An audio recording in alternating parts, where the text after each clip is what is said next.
All right, I think we'll get ourselves started here. It's a little after 10. Welcome to the DEERP Diesel Engine Equipment Replacement Program application workshop for our open application period that runs through into March. I want to introduce our team here. We've got Irene Miranda and Tyrone Bell and Michael Peruganen. Overlooking in the corner here, we've got Eli Lessman. He's on the team as well. And so is Samantha Ream, who is running the Zoom meeting here. This workshop is our application period, which helps us bring in applications and helps the workshop. The intent of the workshop is to help give you the best success that you can get by providing as much information as you can on the applications. It helps us process the applications better, and it helps you have a more successful application. The Moyer program's been around for 28 years. And in the recent years, we've received more funding sources. So we have, that we'll talk about here in a few minutes, but we receive more funding, but they all have different rules and requirements. So we have to make sure that the grant applications that come in are directed to the right funding source. So it actually helps us get more projects done in an earlier time frame. Last few years, we've had a lot of difficulty with the pandemic and then supply chain issues. And now we've got tariff issues and supply chain issues from that as well. So we've run into a lot of roadblocks. A lot of applicants have dropped out in recent years. So we're constantly trying to juggle projects. We run into staffing issues as a result of the pandemic. So we were down staff for a period of time. We have actually added 2 more staff in recent years. And we're expanding the amount of effort and time we put into the applications so we can get them done quicker. We can get our ranking done faster, and we can get the applications out and grants out to more customers more quickly. So that's our intent, is to turn these around as fast as we can. We're putting as much resources as we have available to us to do that. Currently, we expect to have about $2 million for funds for this cycle. That's the minimum. We expect to get more than that, especially as projects drop out. We'll have more funding available. We don't know what the Air Resources Board will funnel to us from year to year. So Moyer program's been pretty stable, about 1.4 million a year. Farmer program, which is the funding agricultural replacement measures for emissions reductions. It's a play on words, but that program has dried up, and that comes from the Greenhouse Gas Reduction Fund, which is the auctions for climate greenhouse gas emission credits. But anyway, we get some funding for that, but that hasn't been steady. So we're not going to get a whole lot from that this year. We do have funds from our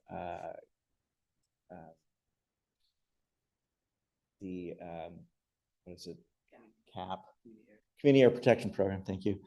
So those funds are directed to specific areas within the region. So we'll get into that more in depth. So anyway, there are just a few things. We have some refreshments out here, and we have restrooms around the corner. So if you need to use those, they're just right out here and to the left. And with that, I will turn it over to the team. Thanks, David. Welcome, everybody. So the purpose of this workshop, as David already explained, is to really help you guys succeed in submitting successful applications. This is a general outline of how this workshop's going to go. We're going to discuss the funding sources just real quick, kind of go over the overall guidelines that encompasses each of the different project categories. Then Irene's going to discuss the individual project categories that are eligible for these grants. And then we'll give you guys some tips on how to fill out those applications. And if you have any questions, we'll take those at the end. And then there's going to be a demonstration of the application form itself. And then afterwards, we're going to introduce a new project category, which is our zero emission UTV and ATV program. So please stick around for that as well. So a diesel engine and equipment replacement program, it provides grant funding to encourage voluntary purchase of cleaner than required engines, equipment, and emissions reductions technologies. And the biggest component of this is that those emissions that are realized have to be surplus emissions. Surplus emissions meaning, so some categories, some equipment industries, they have compliance deadlines where you have to replace certain engines or vehicles by a specific date. We can't fund you into compliance. So if you're already at your compliance date, then we can't offer you an incentive. And as David mentioned, DEERP is just what we call our program that it collects Moyer, Farmer, and CAP into one application form for you guys. So instead of submitting specific application for different funding sources, we have you guys submit just a one unified application, and then depending on the category, we'll do the work to figure out what's the best funding for you guys. So we have about $2 million added to our Moyer and Farmer funding. And again, as David mentioned, that's just kind of the minimum of what was added this year. So there's a larger pot of funding that we pull from. So each year we get a specific amount, and then we have like 6 or 7 years to spend that fund. So because if you do the math, you'll see later, each grants could be up to $150,000. $2 million doesn't seem like it would cover very many grants. I just want to make that clear that there's more than $2 million available. So please do apply. So community air protection program is limited to priority populations. Priority populations meaning there's designated areas all over the state based on census tracts. They take a scoring matrix, and depending on what each census tract scores at compared to the rest of the state, they might be designated as a disadvantaged community, which has about 20 to 30 different indicators in there. So it's not just income based. The income-based communities, which is the low-income communities in the blue areas, that obviously will be based on your household income. The green, yellowish areas, that's our disadvantaged communities.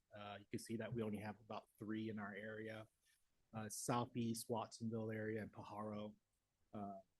Most of Marina, and then Southeast Salinas, Spreckles area. So if you have a business in any of those locations, or you operate and store your equipment in one of those locations, you may be eligible for CAP funding. Let me go back one slide. So the difference with CAP funding is you get enhanced funding. So instead of 50%, which is what CAP or Moyer and Farmer are limited to, 50% up to 150,000, CAP may be eligible for 90% up to 200,000. So for all project categories, these guidelines will be relevant. So the biggest thing here is you cannot take any action prior to having an executed contract with us. The executed contract is simply you guys have signed and we have signed. So that includes don't place a deposit, don't sign any paperwork, bill of sales, or anything like that until we have that executed contract. Every applicant must be in good standing and in full compliance with our existing rules and regulations, as well as any state rules and regulations. So again, that kind of brings into the compliance dates and whatnot. For marine applications, that there's like additional inspections marine vessels have to clear before we can fund those projects. You must be based at least 75% of your operations within California. You can take your equipment down to Yuma, for example, for the season or something, but at least 75% of your usage must be within California, as well as our district. For each applicant or entity, you can have 2 active contracts. There are some exceptions. So if you're near the expiration of one of your contracts, let's say within about 6 months of that project expiring, then reach out to us, because we're going to probably let you go ahead and apply, because by the time we send you that contract, that other project's probably going to expire anyway, right? So, and then also if you're again, if you're cap eligible on the case-by-case basis, we'll consider allowing more than 2 active projects. And then zero emission projects. So these are incentives for you guys to, thank you, incentive for you guys to seek out zero emission projects that's going to help reduce the emissions in the air quality here. As for documents, so basically we need 2 years, at least 2 years of usage documents in hours, as well as proof of operation. Those documents can be satisfied with like your maintenance or usage logs. It would cover like the requirements for a couple of different categories. You can also submit like work orders, repair orders, parts orders, just anything that can show us that the equipment was used within the last 12 months. Obviously, we want these documents to be legible so we can make out the dates and the numbers on them. And the quotes, please have them itemized, include all fees, charges, including things such as your California tire fees, if the dealership's charging a documentation fee or setup fees, we need to taxes, we need to see all that on there. There are eligible and ineligible costs, and we can kind of discuss that on a one-by-one if you have questions about those. So also, again, we want the equipment to continue to be used.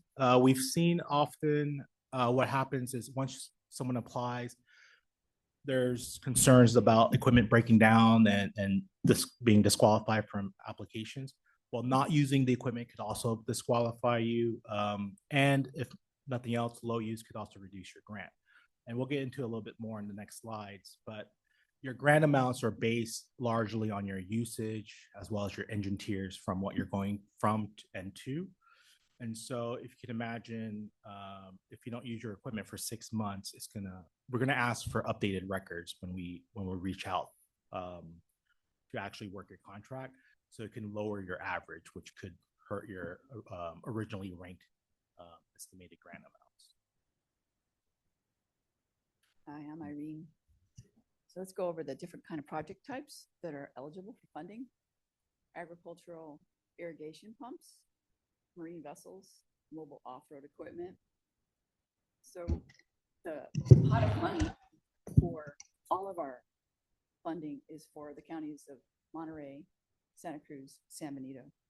But each air district gets to decide, how do we want to allocate that? How is it best going to serve you guys, our community? And that's usually with ag or marine. So that's where we're concentrating. So let's go over that. Oh, let me just mention mobile off-road equipment. That's going to include agricultural tractors, also off-road construction equipment like bulldozers or forklifts, and also electrical agricultural drones. Like we have a project. Yeah, we have a project where a diesel tractor is being turned in for a spray drone that's electric.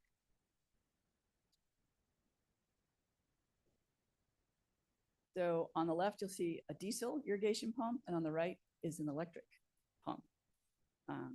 California State is where these funds come from. So they strongly encourage moving up to electrical equipment because then you have zero emissions, right? So that's their goal.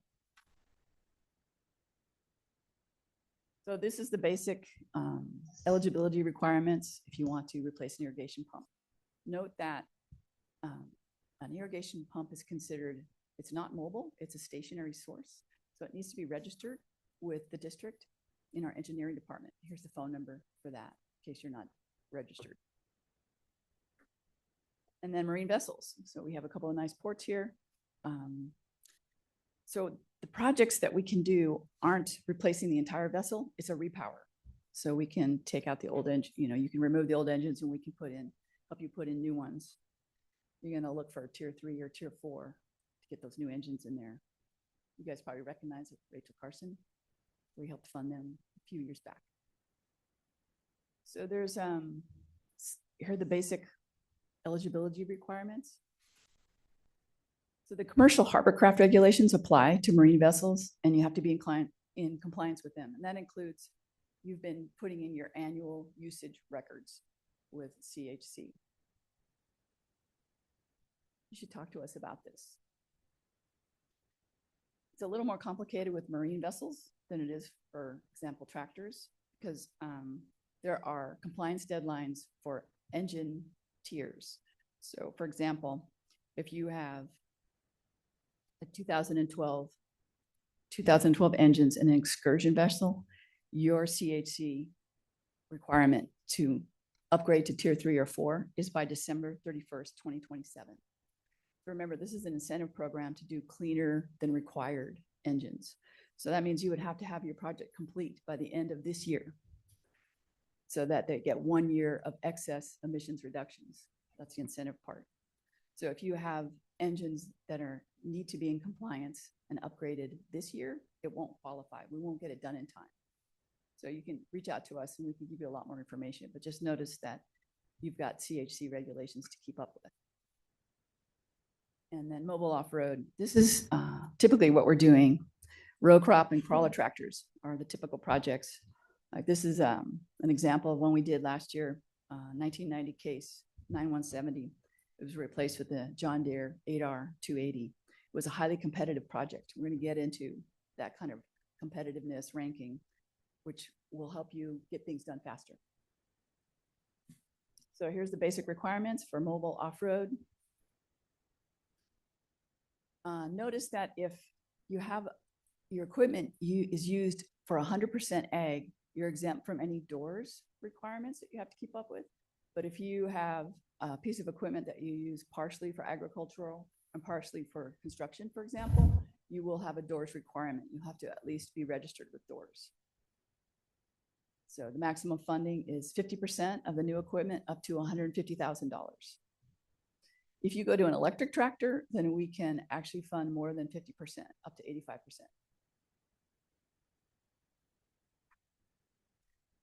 Okay, so this is our job.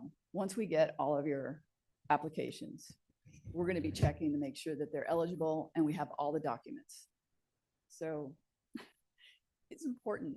It's going to go a lot faster if we have everything we need. We've got all the photos we've asked for. You're going to take photos of your tractors and your ID plates, and we've got all your documentation, your quotes. And if all that is set up in your application, we can move through it a lot faster. Otherwise, it's going to slow everybody down. So I know it's easy to wait till the last minute, but do yourselves a favor and get it done early so that you can get everything complete. If we have inaccurate or incomplete applications, like I said, it not only slows us down, but you may get disqualified. So we've got to have complete information. And this is something you're signing, that you're representing this is the truth. So first we'll collect all the applications, and our deadline is March 2nd, right? We're not going to be able to take late applications. So make sure you get that on time. And once we have them all, then we start the ranking process. So by ranking, we mean state guidelines want us to do the most efficient projects. So the most pollution reduction for the least amount of money would be cost effective. So we're going to rank them in that order. But there are some priorities. So if you're going to move to an electric equipment, then that's going to go to the top of the list. If you're in one of those priority populations, remember the map that Ty showed you with the blue areas and the yellow-green areas? If you're in one of those areas, that goes to the top. We're going to give you some links so you can access that map. You're able to put in your address or an approximate address where your equipment is, and that will tell you if you're in one of those populations. So if you're in a priority population, that will be a priority in our ranking. And then finally, let's say you've got everything together. It's not electric. It's not in a priority population. We're going to start looking at cost effectiveness. And there are 4 things that go into that. So this will help you with a more competitive project. Doesn't mean that you won't be funded if it's not competitive. It's just that if it's higher ranked, it's going to be done first. It'll be done sooner. So the things that go into it are the engine tier. If you have a zero emission or a zero tier engine, like, it's from 1990, then it's going to be higher in pollution, right? That's an old dirty engine. And it will be advantageous to go ahead and put in something new that's a lot cleaner. So older tiers are going to be more competitive. Notice though that when you get to the new equipment, it has to be tier 4 final or has to be electric. Okay, we're not going to be able to upgrade you to tier 4 interim. It's got to be tier 4 final. And then for your baseline engine, the one that you're going to turn in, if it has a lot of hours that you're using it, it's going to be higher ranked. So for example, 2,000 hours a year, you're going to give us your records and we're going to figure out an annual average. And then also highly competitive is a higher horsepower tractor. And then to keep the costs down, that will make it more competitive. So let me give you an example. Let's see. So if you had a 1992 tractor and you used 2,000 hours a year and you're going to replace it with a $500,000 tractor and that old engine is 300 horsepower, that's going to likely rank a lot higher and be funded before, for an example, a 2008 tier 3 tractor used 500 hours a year with a replacement cost of $850. So there's an example for you. This is what last year's ranking list looked like. I'm sure a lot of you have seen this. Let me just break it down for you. So at the very top, there's about 5 or 6 lines. Those were all the electric tractors or the electric equipment and the priority population projects. So we did those right away. And then in the middle, between the 2 red lines, you're going to see the bulk of the work that we've been doing.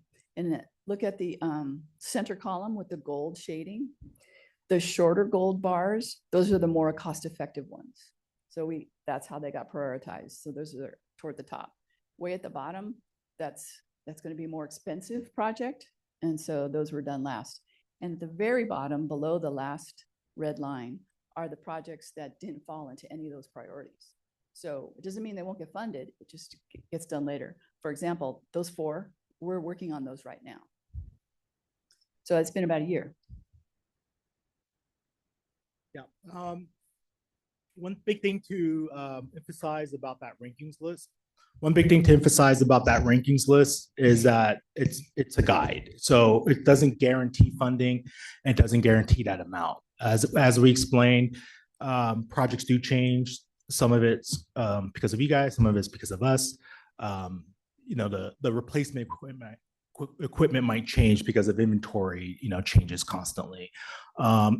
The farmer's needs might change, right? So as Irene was explaining on the rankings, those near the top, you're going to go first, right? So probably we're going to close the application period March 2nd, and then we're going to immediately start working on those projects at the top. If you're in the middle or near the bottom, and like Irene just mentioned, we're still finishing up the last few from last year. So just keep that in mind and plan accordingly. If you or your clients fall in the bottom half of that list, you're just not going to hear from us probably for like 5-6 months. And so that's where we're saying continue to use that equipment. If we come at you and you have 0 hours added, it's going to lower your average, like Irene was going over that cost effectiveness calculations. Some additional tips for your applications to be successful. It's kind of obvious, but fill in all required fields. You actually won't be able to submit that form without it.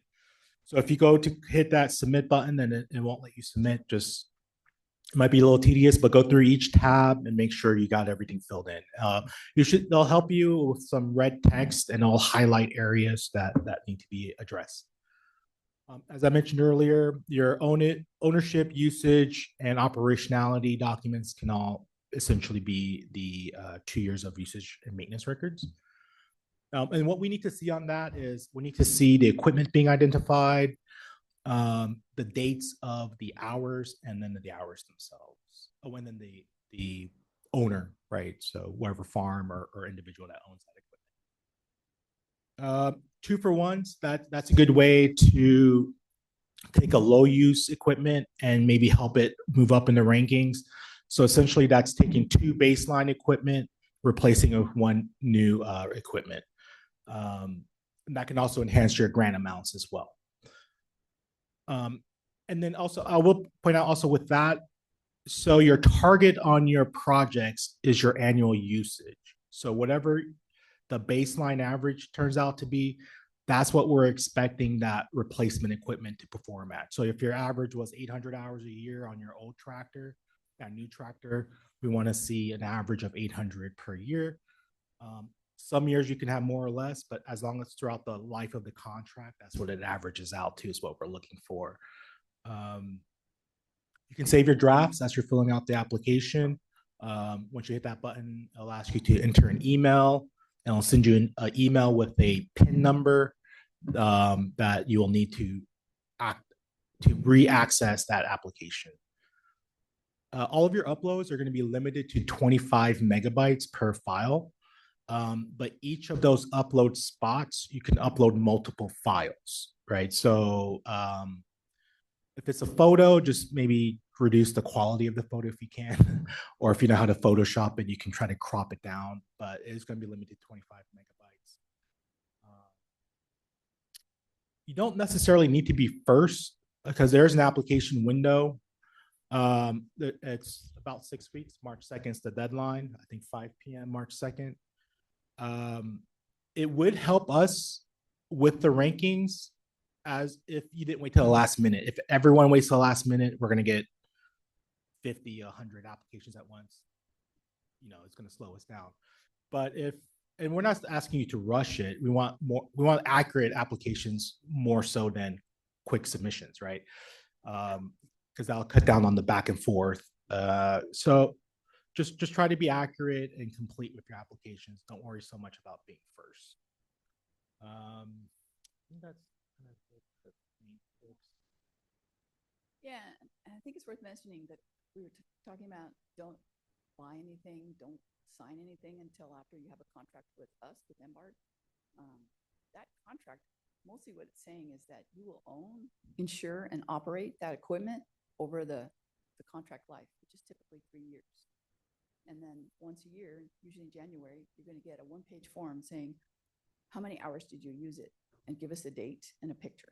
And that's about it. So this slide here is just to help you identify the pictures you're going to need to put into the application. So on the left are equipment ID plates, product ID numbers, pins for the various models that we often see. These are the makes we often see. And then on the right is the engine serial number plate. That's always going to be on the engine. Sometimes it's stamped into the metal. That's fine too. So those are the things those are the kind of photos you're going to have to find the stuff and make sure it's legible, upload it to your application. This is a third label that if you have it, is going to save us all a lot of time. This is the emission control label. It'll always be on the engine. It's often on top. And I circled in red the engine family.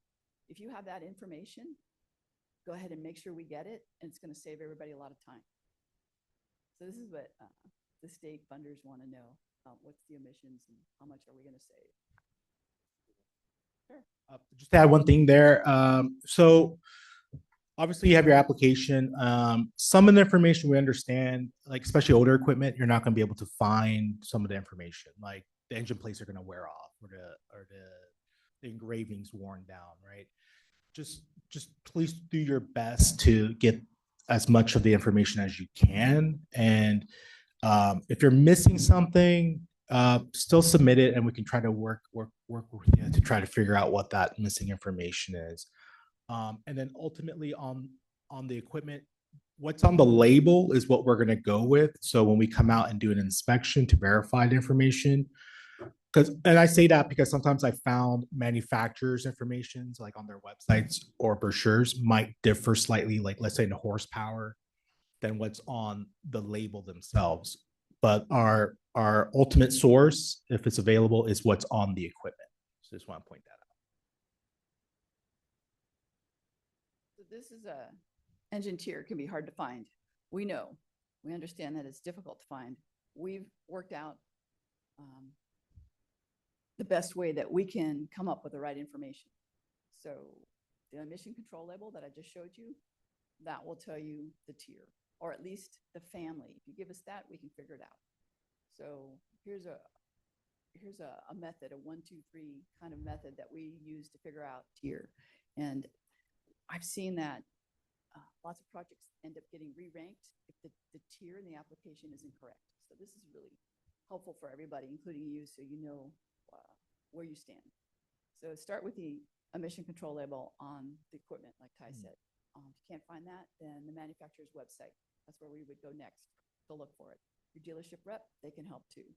And then as a last resort, if you can't find anything, this is a color chart. California Air Resources has this on their website, and we're going to have it available to you too on our website. So this, on the left, you're going to see the horsepower, and on the top, the year of the engine. So this will tell you what tier it is. Usually is correct, but not always. So this is helpful if you get stuck. If you have a non-ag component to the work that the equipment does, you're going to need to be registered indoors. So this is a snapshot of what that looks like, and you would send that to us. You guys know. Because if you have any questions, we're happy to try to answer them. Yes, sir.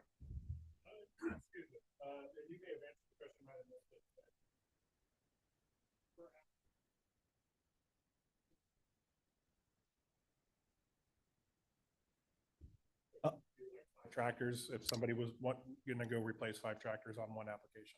That's a great question. You would have to submit a separate application for each piece of equipment.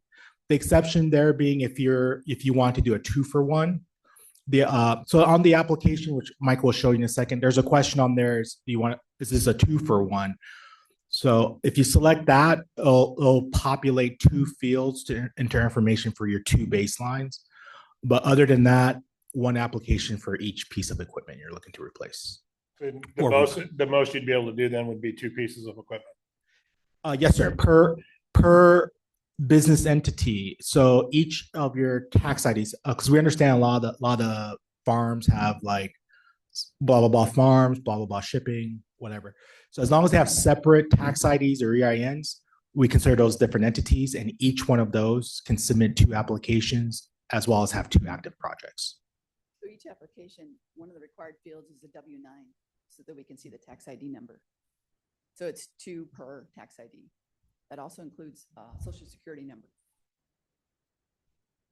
And I'll also point out, just real quick, the application, it's available in English and Spanish. So there's a toggle button, select Spanish, and the entire form will translate to Spanish.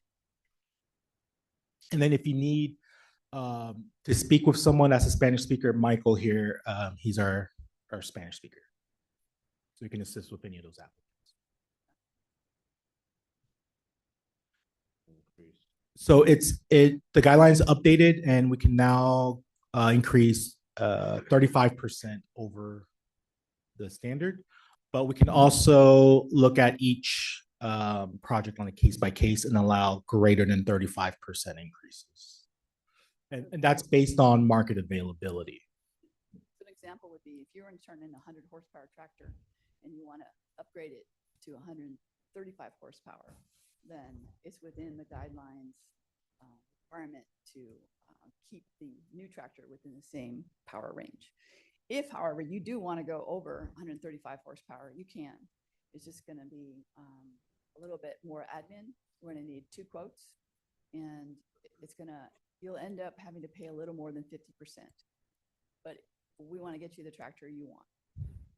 Yeah, and also if you kind of think about the cost effectiveness calculations, which is a direct correlation to your grant amount, the higher the increase in horsepower, hypothetically, the worse your cost effectiveness, right? Because you're increasing horsepower. There's been some applications we've seen where you actually reduce horsepower, and that really helps the grant amounts as well. Yes.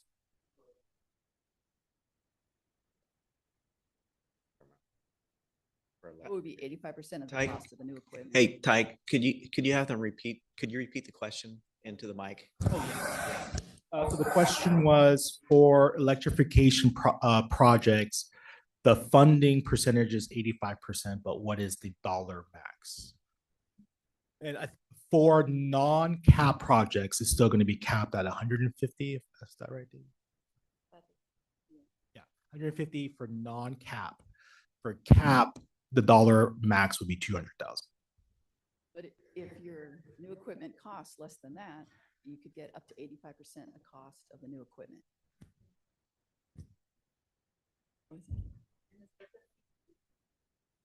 Yeah. Yeah, If this- if it's an electric piece of equipment. Mhm. Yeah, and the standard again is 50% up to 150,000. For non-electric. Yeah.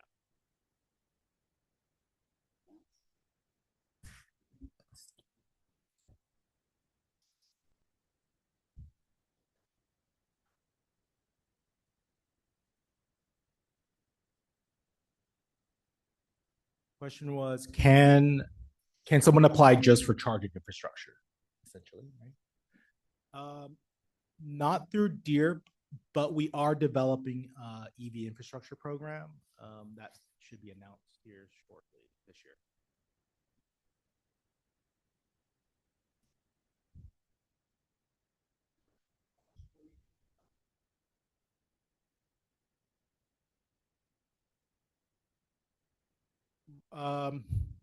The only things that would need a registration would be your irrigation pumps. Yeah, the question was, do you have to be registered with MBARD to be eligible? Only for the agricultural pumps. So the pump is not registered. But you can go ahead and register it. We give you a phone number. Right, just contact our engineers and they'll get you squared away. If the equipment is used in a non-ag capacity, need to be registered indoors. DOORS. And please, if you're in that situation where you have an ag pump that's not registered yet, please just go ahead and still apply, because then you can complete that registration while we're evaluating those applications. Construction equipment would also need to be Oh, yes. registered under the diesel off-road Doors. reporting system under the Air Resources Board. Right. Thank you, David. Yeah, any non-ag, would have to be indoors.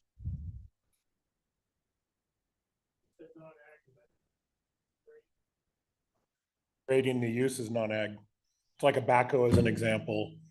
It would be the use. We would be asking you, could you estimate how much is ag and non-ag? Is it Well, but 70%? if a rancher bought it to have on the ranch to do irrigation repairs and he said, I'm not doing commercial, I'm not doing custom work for somebody else, I'm just doing work on my ranch, would that qualify as 100% ag? That would be ag, yeah. Okay. It would, little caveat, like there's a specific definition for agricultural operations.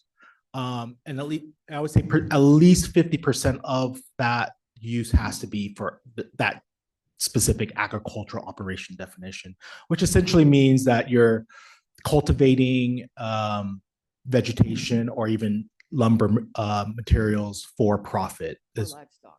or livestock. And that's a very loose definition, but I mean, and then there's some common sense involved, right? I know lots of folks have farms, but they're not technically running an agricultural operation. So yeah, we just ask like use some common sense in some degree, but there's also a very specific definition for what's an ag operation.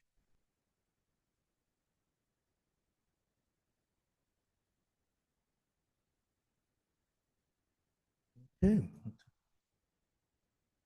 That's all the questions.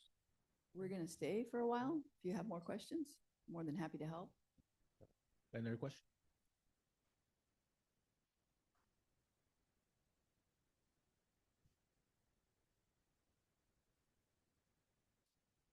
Great question. So the question was, if the hour meter is non-functioning, can they use an estimate for the hours? No.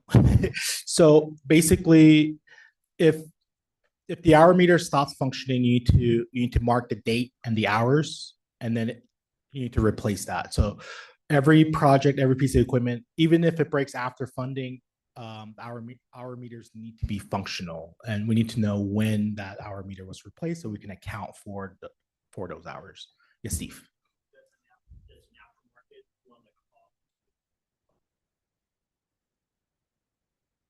Yeah, so the question was, can they install an aftermarket meter? And yes, it does not have to be the original meter. Yeah, just document it and it still works. Yes, Is sir. that for the new equipment or the old equipment or both? The question is that for new or old? The answer is for both. Yeah, so essentially hours is really critical because that's what we base your contracts on, and that's how we assess your performance, if you will, right? So if it ever comes down to, like I mentioned earlier, your annual average hours is going to be your contract's target usage. And there are non-performance things, issues that can arise, and then we'll look at the hours to determine like how to address those issues.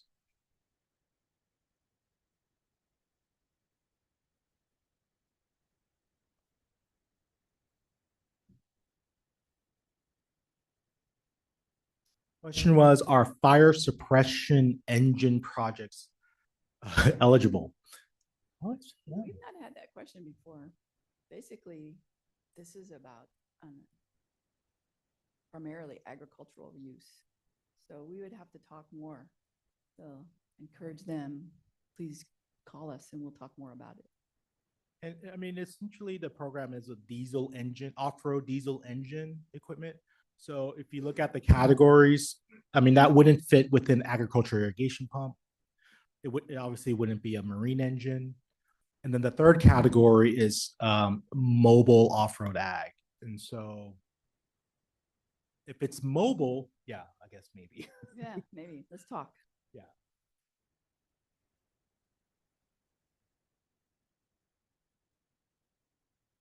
Question was, is a tractor from the 80s eligible? There is no minimum model year requirement for the baseline tractor. There's no minimum. But yeah, older tractors are going to be polluting more. And so you definitely want to see those replaced with cleaner tractors. That would be a good project. Okay, let's move on to the application and we can respond to more questions later. So Michael's going to give you guys a demonstration of the DEERP application itself. All right. Hello, everyone. My name is Michael Perugin. I'll be sharing the application itself with you. To do that, we'll begin at the MBARD website. The MBARD website is mbard.org. Across the top here, you'll see a toolbar. One of the options is grants. And underneath that, you'll see diesel engine and equipment replacement program. If you click on that, that'll take you to the DEERP webpage. That'll look like this. And here you can see the link to the application here, as well as here over to the right. If you click on one of those pieces of links, you can get to the application itself. The DEERP website is a very useful resource. This is where the rankings will be posted when those are finished, and any relevant information or resources will be here. Moving on to the website, the application, let's see, it'll look like this. The DEERP application is designed to intake the minimum required amount of information to be considered for the DEERP program.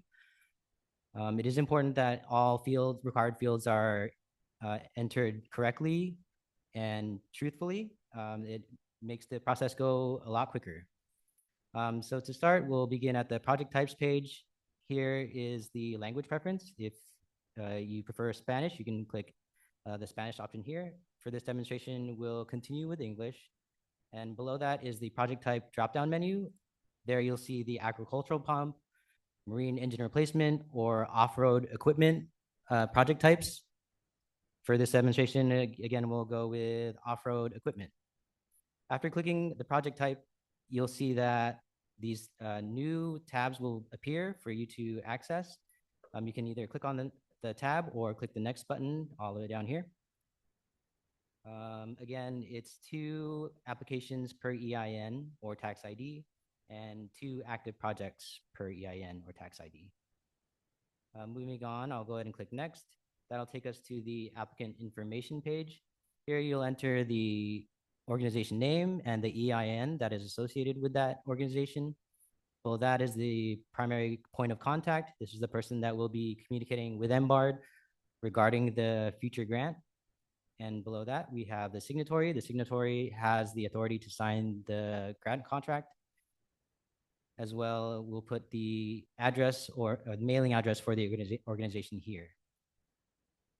At the bottom, you'll see a space to put the dealership information, including the representative for that information and their contacts, as well as the address for the dealership.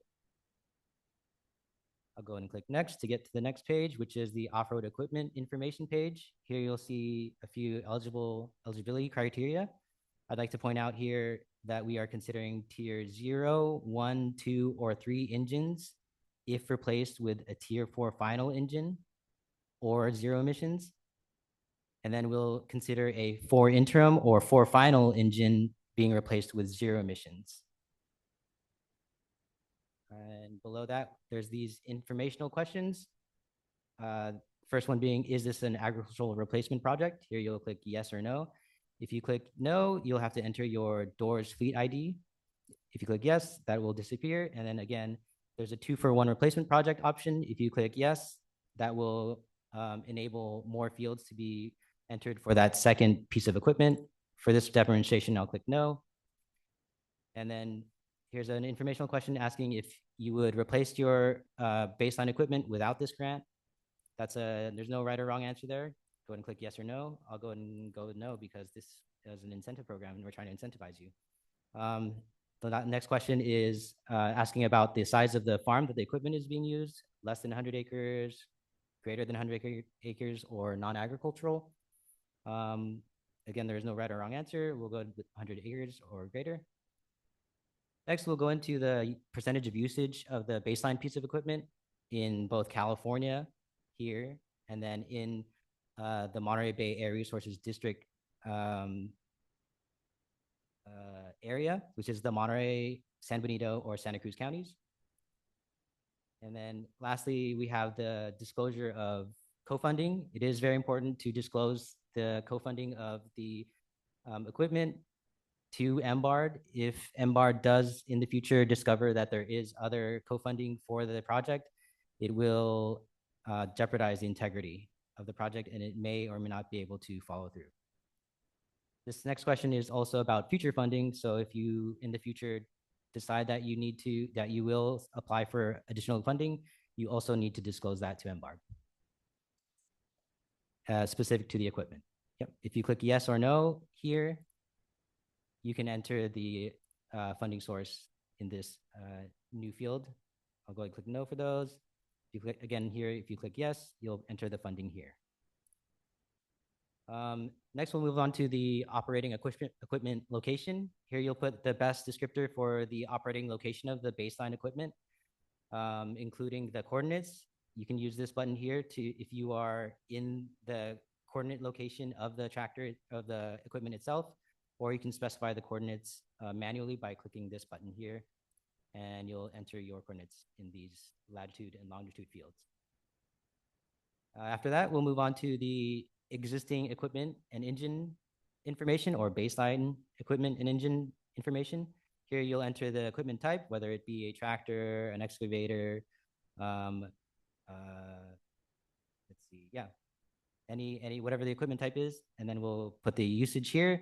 This is a very important field that'll be verified with the usage records or maintenance records that you submit, and as well as the make, model, and year, and serial number of that existing baseline equipment. Over to the right, you'll see the engine information. Again, we'll go ahead and put the make, model, and year, serial number, engine family, horsepower, displacement, engine tier. For these fields here, the engine family, you can go ahead and click this link here. This will take you to the CARB website in which you can cross-reference the database. If you click on that link, it'll look like this. And by clicking this option here, OFCI, which stands for Off-Road Compression Ignition Engines, you can go ahead and look for your year and manufacturer for your equipment family.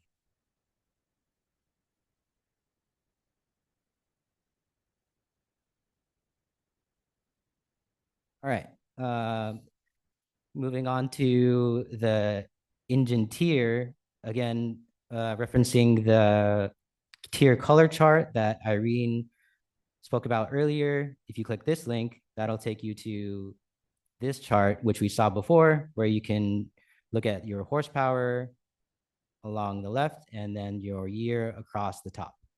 to find out your specific tier according to this chart here. Okay, moving on. After that, we'll go to the replacement equipment and engine information. Again, here you'll do the make, model, year. You may or may not know the serial number at this point. So that is an optional field.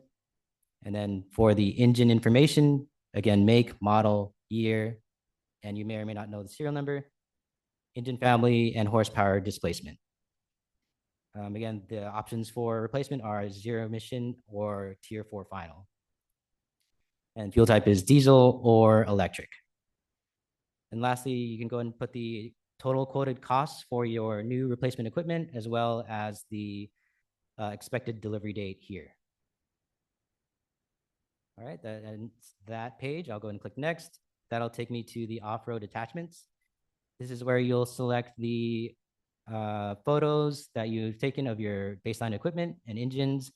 You'll do that by pressing choose files and select the appropriate file for that field. It's including the pictures and the hour meter here. That is a very important piece of information. And below that, we'll see the documentation that's required.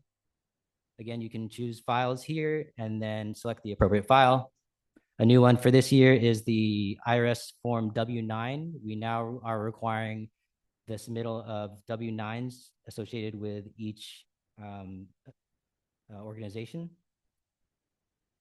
And then the price quote here and proof of operation here. Again, there's a little caveat here about the maximum horsepower of the replacement equipment. For the 2024 guideline update, it is now 135% versus the 125% that it was last year. Next, we'll get to the signatures page. In this page, you'll be certifying that the information on this application is true and correct. Please be sure that the application is true and correct. Everything is filled out properly. Again, that'll expedite the process of the ranking, and we'll be able to get the contracts out more quickly. If there is a third party helping to fill out the application, we can go ahead and click this last question here, and you can fill out the person and party and signature of that person. At any moment, you can save your draft, your saved progress by clicking the Save as Draft button at the bottom of every page. When you do that, you'll go ahead and enter your draft name, any keywords that you need for yourself in the future, as well as your email. Once you click Save, you'll get an automated email giving you a link to your saved progress, as well as a pin to access that saved progress. Make sure that you check your spam folders. The email will be coming from the Monterey Bay Air Resources District and our third-party software, Laserfish. Once everything is filled out correctly, please do click Submit. When you click Submit, you'll receive an automated email saying that MBARD has received your application, and we will take it from there. And that is the application. Are there any questions?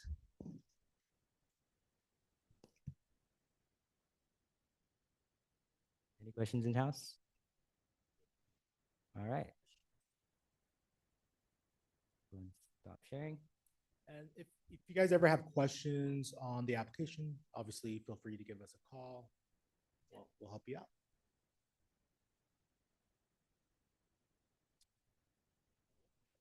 All right. That's it for DEERP. That is DEERP. We have a presentation for you now for the zero emission UTVs program. Let me go and share that screen with you.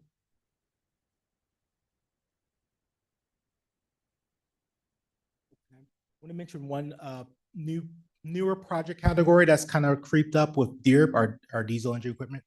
Ag drones, that seems to be a new thing. We can fund agricultural drones, replacing a small tractor, for example. So example of the project that kind of came up was replacing a spray tractor with an ag drone. So we can fund that through our farmer funding source. All right, this is the Zero Emission Utility Terrain Vehicles Program, or ZEUS program for short. First, I'll be going over what a utility terrain vehicle, or UTV, is. A UTV is designed to travel on 4 or more wheels over rough terrain, have an engine size of 1 liter of displacement or less, and have a maximum brake horsepower of 40 horsepower or less. UTVs are used in various disciplines, including agriculture, landscape maintenance, and campus operations. UTVs belong to a category of vehicle described by CARB as off-highway recreational vehicles, or OHRVs for short. According to the EPA, one two-stroke OHRV can produce as much pollution per hour than more than 30 passenger cars. This is due to the fact that these OHRVs are not required to have the same emissions control technologies as these on-road passenger vehicles. Here's the general structure of the Zeus program. It's structured similarly to the diesel engine and equipment replacement program, as well as the landscape equipment exchange program. It is a replacement program that incentivizes the recycling of old, dirty combustion UTVs for the purchase of new, clean, zero emissions UTVs. We'll begin with the application process, in which the applicant must submit 24 months of usage or maintenance records, as well as pictures and video demonstrating the operability of the baseline UTV. After an application is submitted, we'll move on to the internal multi-step approval process.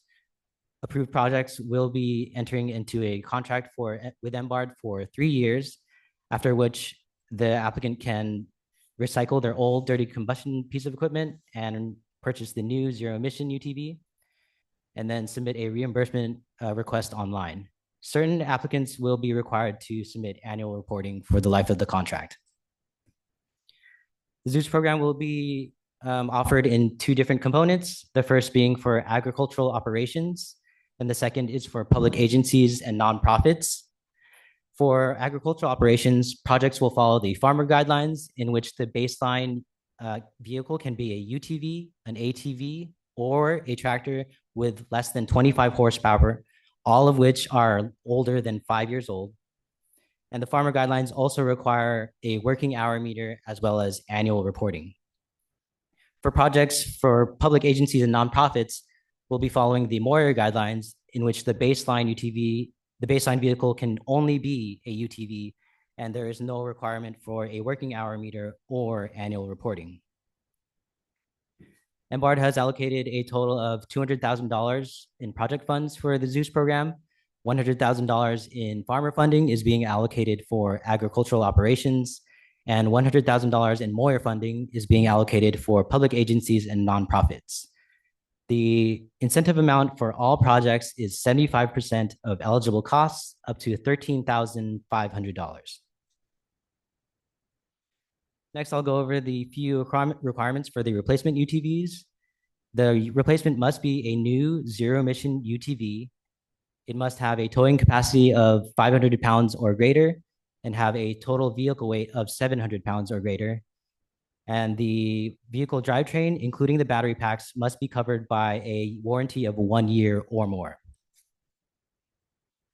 The Zeus program is a first come, first served program, as well as this first year, we are only accepting 1 application per entity per cycle. And we are planning to launch this program the first week of February 2026. Any questions? Is this a program that anyone would be interested in? Just gauging by, yeah, it's new. It's a new opportunity for emissions reductions on our side, as well as the replacement of an older piece of equipment for everyone else. And also, this is our first year offering this incentive, so it's a kind of a pilot year. So it's going to be a learning opportunity for us as well. So if it's successful, I'm not guaranteeing it. David could do that, but there could be more funding. I know it doesn't seem like a lot right now, and only 1 per entity. But again, this is just to see how receptive you guys are to this program.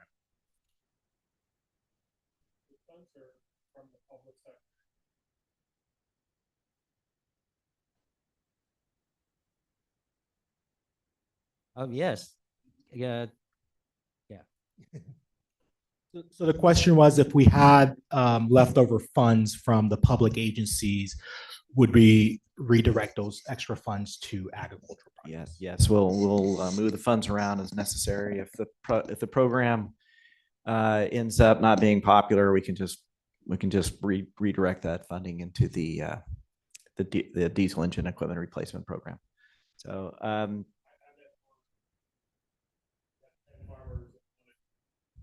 Do it, and you're gonna blow through the $100,000, but if there's nothing on the public agency side, we can redirect that for well, those are just Moyer specific. So no, we can't. They're very specific to that program. Actually, now that I think of it, we can redirect that into Moyer's because we've got these 3 sets of funds that we can operate. They all have different rules, but yes, we can actually move that over into for off-road equipment and for agricultural equipment. Are there any other questions about the overall programs, the applications, UTVs, anything else?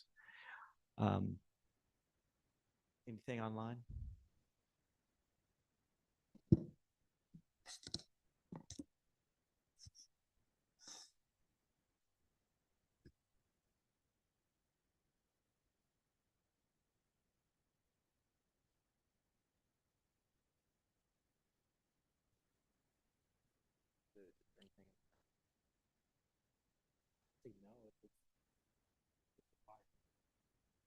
So it has to be by, okay. So the question is whether or not if older UTVs that do not have an hour meter, can they be included as eligible in the programs? And the answer is no, because the usage is gauged by the number of hours operated.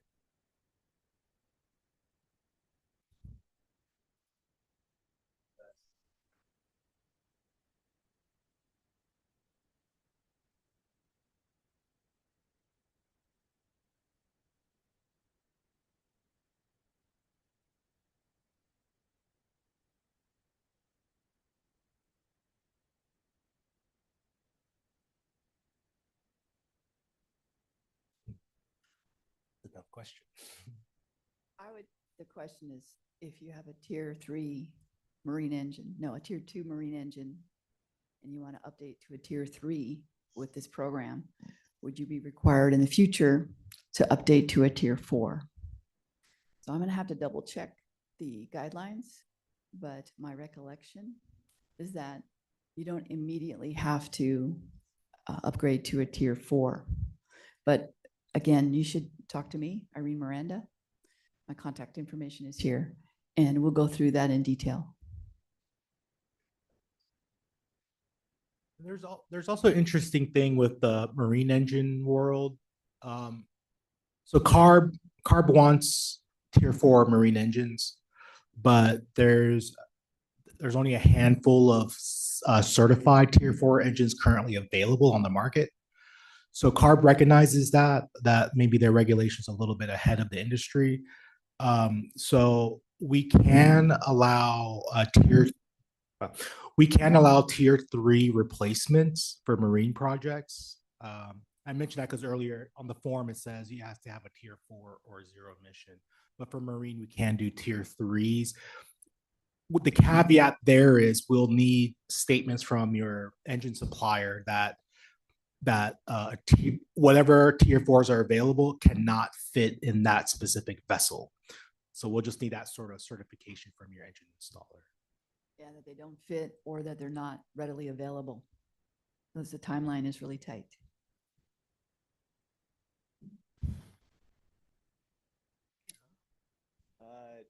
Seeing that there are no more questions, I want to thank you all for coming. You're welcome to hang out here for a while. We'll stay around for the next half hour to hour if you have specific questions that you want to ask us. So please feel free to stay around. And if you have questions along the way about your application, application, feel free to contact any one of the team here. We'll be glad to help you. Okay, thanks for coming, everybody.